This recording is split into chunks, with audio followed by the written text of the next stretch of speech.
Hey there, do you ever feel like trying to create a sales process for your staffing agency is similar to knowing that you want to win the lottery, but you don't have a system set up, you're not even playing? So you try to figure it out and you end up driving to 7-Eleven and you trip on the curb only to kind of stumble over to inside and you start talking to the sales clerk only to start talking about, you realize you're deep in a conversation about his cat's new diet while you remember how much you crave ranch flavored bugles. So you head over to that aisle only to notice that your neighbor Jody is rolling up with 3 winning scratchers and walking out with $1,500. Does it ever feel like that?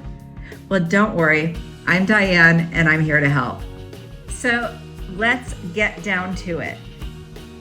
How do staffing agencies actually get new contracts?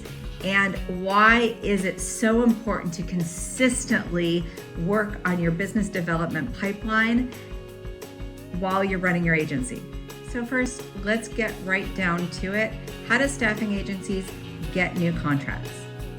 First, let's discuss why steady client acquisition is so essential for growth. Client acquisition, sales is the lifeline of your business. And I've seen over and over again, do not let this happen to you. So many times clients will get busy. So if you get busy, if you start having a lot of orders to fill, often sales get put to the wayside. The problem with that is then all of a sudden, when things get slow, if things starting to soften, you realize you have no pipeline and you're left with nothing.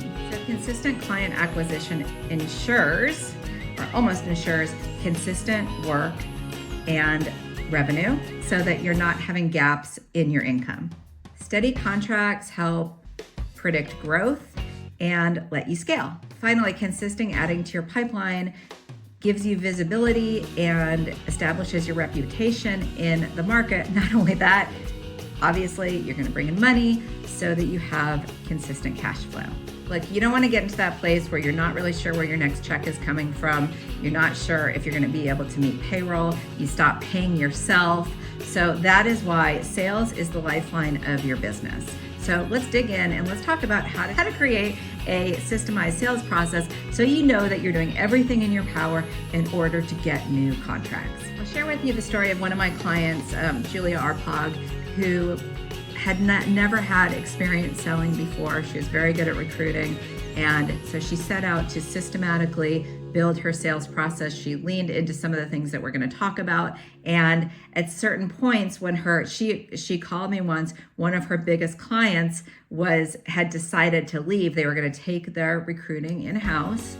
And because Julia had been building a pipeline, her pipeline did not go dry. She had other prospects, and soon after, another client rolled up almost immediately after her main client decided to bail. And anyway, spoiler, the main client ended up not bailing, so that she ended up having 2 really solid anchor clients to fill that gap, which would have been a gap of just 1 client. So there's 4 parts of a sales strategy that are really important. One is attracting. Are you attracting enough potential prospects? The second is nurturing. Are you keeping in touch? It can take a long time to onboard. So some clients, probably about 3% of people you talk to will actually need you at the time that you make contact. So you need to be able to nurture and have a nurturing system so that you're staying in touch with your prospects. Don't just reach out once and assume that that's like done. You need to consistently nurture your contacts. I just had a client sign up for our virtual assistant offer who said no to us like 5 months ago. And then he just last Thursday said, hey, I need to talk to you, and signed up right away. And that was from nurturing and staying in touch. Okay, so we talked about attracting. That's making sure you have enough prospects in your pipeline. Nurturing, with the example that I just shared. And then you also need to be able to close. Are you getting clients on a call? Once you get clients on the call, what is your close rate? How likely are you to close them? And then also offer. You have to have the right offer, meaning you have to have the right niche and the right service that you're selling with the right timing in the marketplace. So let's talk about the offer real quick and making sure that you have the right offer. Now, I have a system on how to make sure that you have the right niche, and a 9-step process that we'll put the link in the notes so that you can download that if you need to do that and analyze your niche. One of my clients, through figuring out his sales process and getting really clear with his niche, and then also his messaging. So he had his niche and he needed to define his messaging for attraction.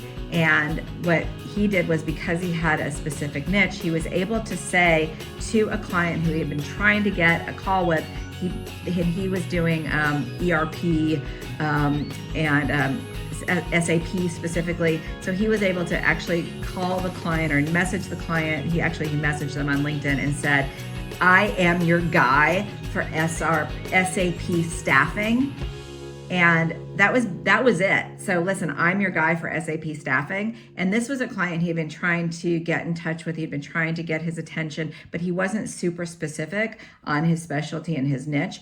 Within minutes, that prospect replied to him and said, "How fast can you get on the phone? I need people immediately." So he was able to get a contract just from that really niche messaging. So that was an example of really having a sharp offer, and then also honing his attraction process and his attraction messaging. So that's one reason why having a solid niche is so beneficial, because it really helps you to be an expert with your marketing messaging. It really helps hone in on your marketing messaging. So let's talk for a few seconds about mastering your outreach, okay?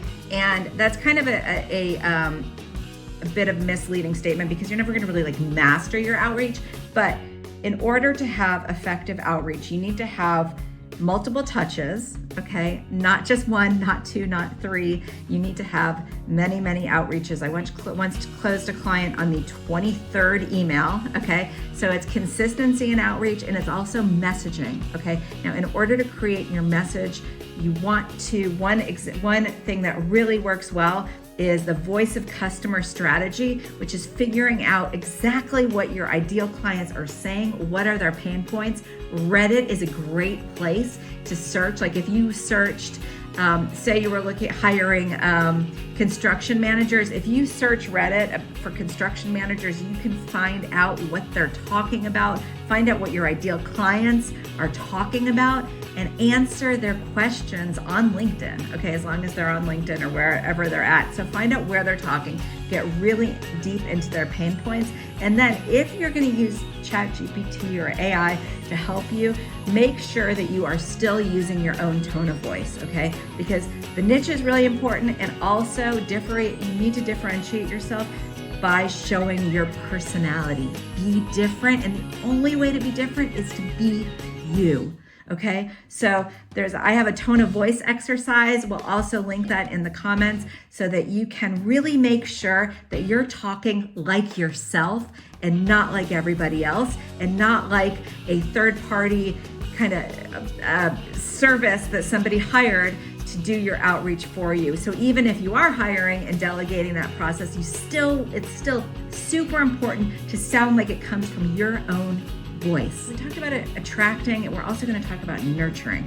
If you look at it that famous Winston Churchill speech where he's talking about going into the beaches of Normandy, and he's talking about defeating the Germans by land and air and sea. You can look at it like a multi-staged, you want to get in at all land, air, and sea. So one way to do it is with really good LinkedIn content. Again, how do you create good LinkedIn content? Go to your voice of customer, figure out what your customers are talking about, and start answering their questions. Every single day, what I did is I set aside a block of 2 hours one Saturday. I wrote out 20 posts so that I could schedule them on LinkedIn, and then it started rolling from there. People started asking me questions. So I had a lot of material in order to use to create content that my ideal client needs to read, that they're wondering about and that they need to read. For more information on this, you can message, or you can work with me. I coach people on this. You can also work with our ATeam to delegate to them, and they're trained on all this stuff too. So they can execute it for you. So let's talk about that as well. Okay, so we've talked about attraction, we've talked about nurturing, we've talked about making sure you have the right offer.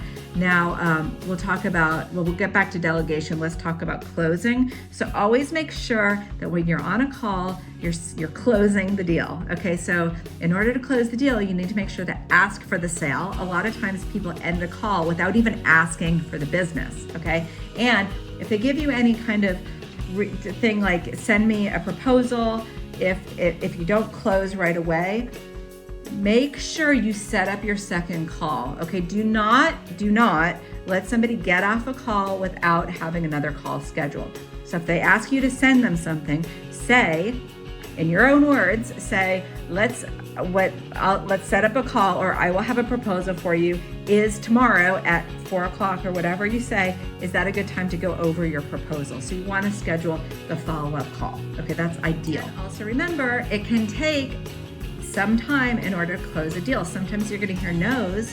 According to HubSpot statistics, it can take an average of 4 no's by one client before you get to a yes. I shared that example earlier. Somebody that we talked to, I think it was about 4 months ago, about ATeam, they said no. Okay, they weren't like in love with how the business model was. They said no, and he called me or he texted me last Thursday and was like, hey, I need to get onboarded. And that was also because we were nurturing. So keep in mind, there's no one way to sell.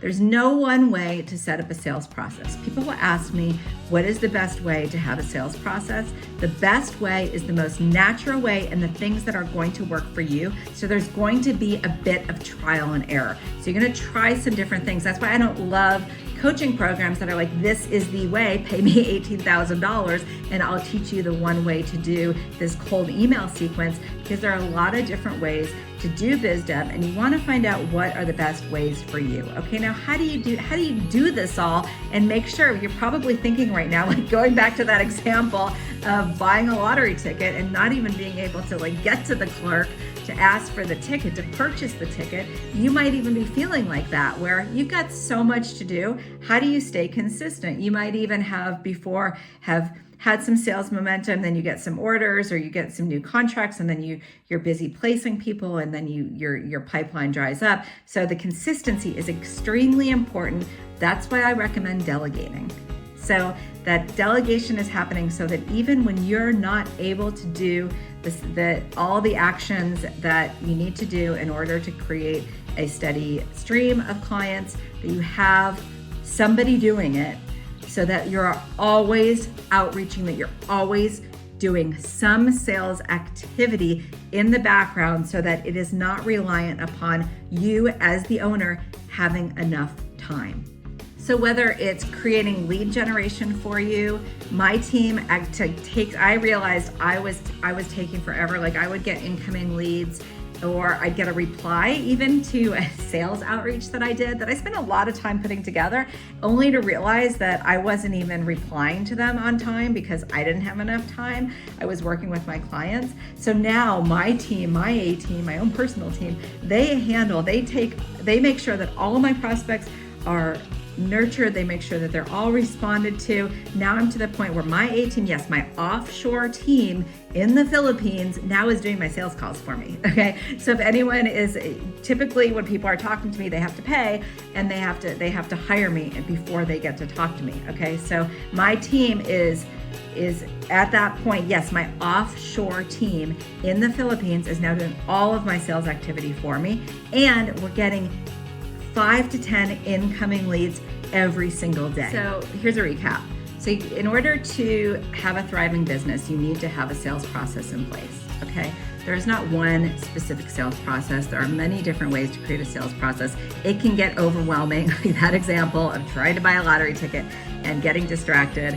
It can get really overwhelming. So you might want some help to put that together. Okay, you can hire a coach, but I recommend not hiring a coach that just does one specific process, because that process might not work for you, and you might be out of a lot of money trying to make that happen. Okay, so you want to make sure that you have the right niche, the right offer. So you want to have the right offer, the right niche in the market that is in demand. Okay, and then you want to have a process for nurturing your leads.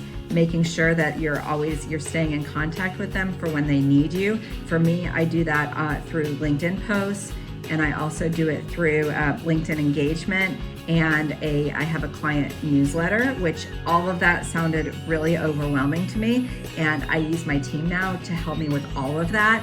And you can get your own ATeam too. Just ask us and I'll totally set that up for you. And closing, make sure that you are able to close, that you're asking for the sale.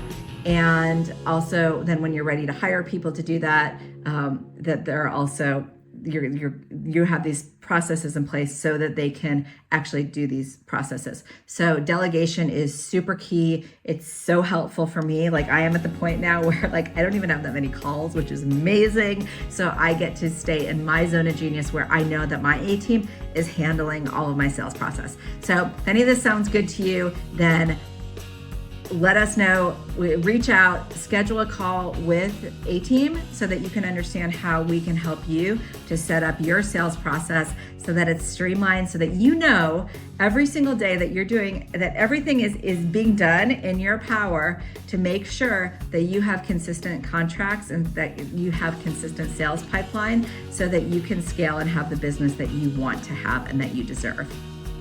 I'm Diane Prince, and I'm here to help entrepreneurs to make entrepreneurship easier for everyone who wants to start a company. And there's a whole bunch of links and a whole bunch of information on how we can help you. So let's go.